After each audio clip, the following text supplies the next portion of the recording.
When it comes to Ripple right now, RLUSD and the competition, especially the big banks releasing their own stablecoins, are two of the main things that everyone is looking at.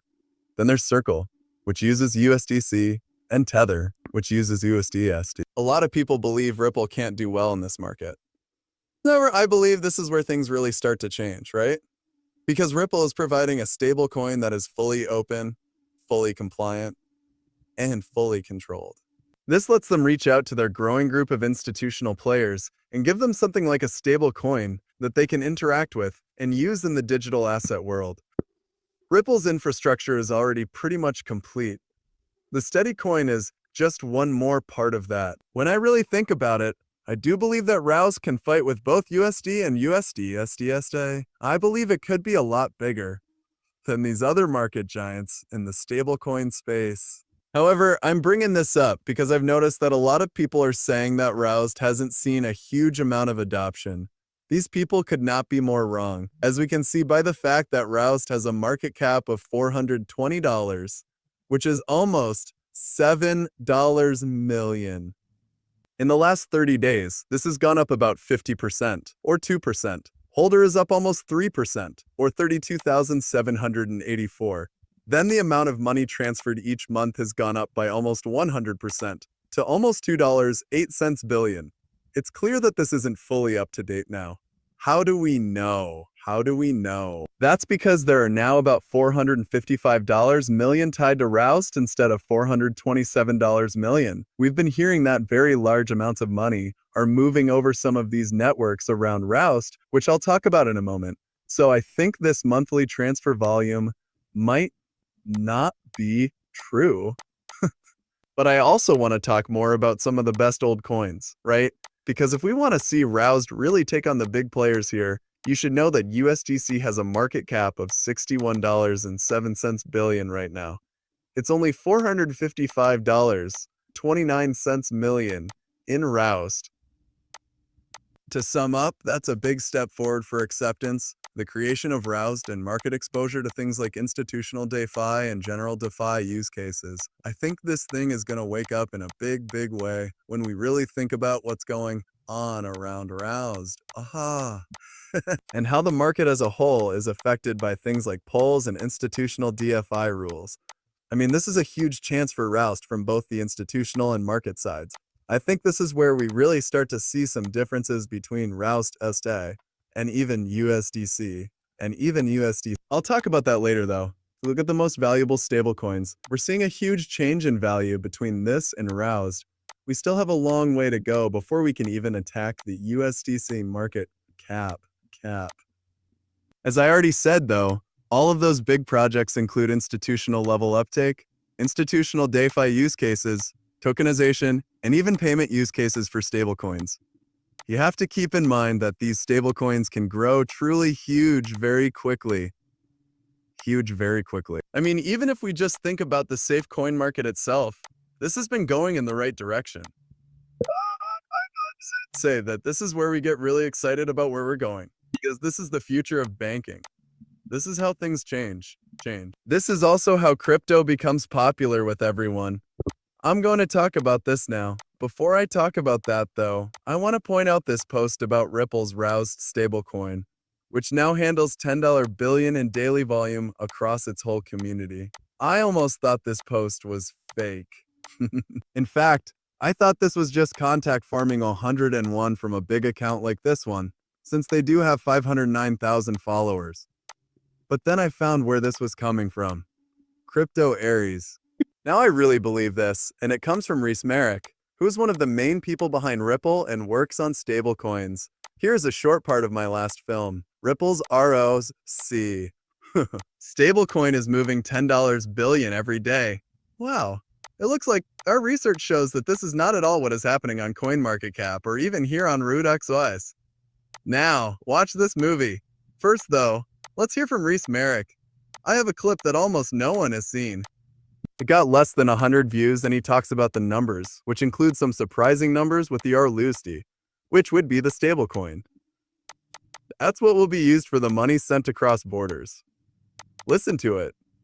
I think that steady coins are becoming an important part of cross-border payments as they change. Of all the cross-border payments that are made, 50% are settled in dollars, and many of those payments are settled outside of the US. So, being able to settle payments in a fixed point backed by USD would really help get rid of some of the problems we see with the way USD is used to settle cross-border payments right now. We started our RLUSD about a year ago. That has gone up to a market value of $300 million and a daily amount of $10 billion. Now we're seeing some good progress. That's $10 billion every day. Now, I'm sure that a lot of that is happening on Ethereum because we can see that the monthly transfer volume was about $2.8 billion. If we go back to RLUSD, so where does the 10 billion come from? We don't know. This keeps an eye on both Ethereum and XP. In that case, I guess this is all wrong. We can't really go by what we see here. We can see that this is more up to date even just by looking at RLUSD on CoinMarketCap. But the thing is that this $10 billion in daily flow is crazy. This is how you should think about it, right? That's $10 billion every day. That's $3 trillion a year in money that is only stable. Also, XRP and XRPL are very vulnerable to this as well. This is really, really exciting if it's true. Once more, how true is it? We have no idea how much money is being sent over Ethereum at this very moment. We don't have all of the statistics in front of us. However, I do think that this is happening, if Reese Merrick says it is. Also, I think this sets the stage for Rouse to become a top 5 giant because we've been hearing about that for a while now. It would need a market value of $2.02 billion, which is about $455 million right now. Rouse has a lot of work to do here, and I can't wait to see what it accomplishes. Also, check out this video clip.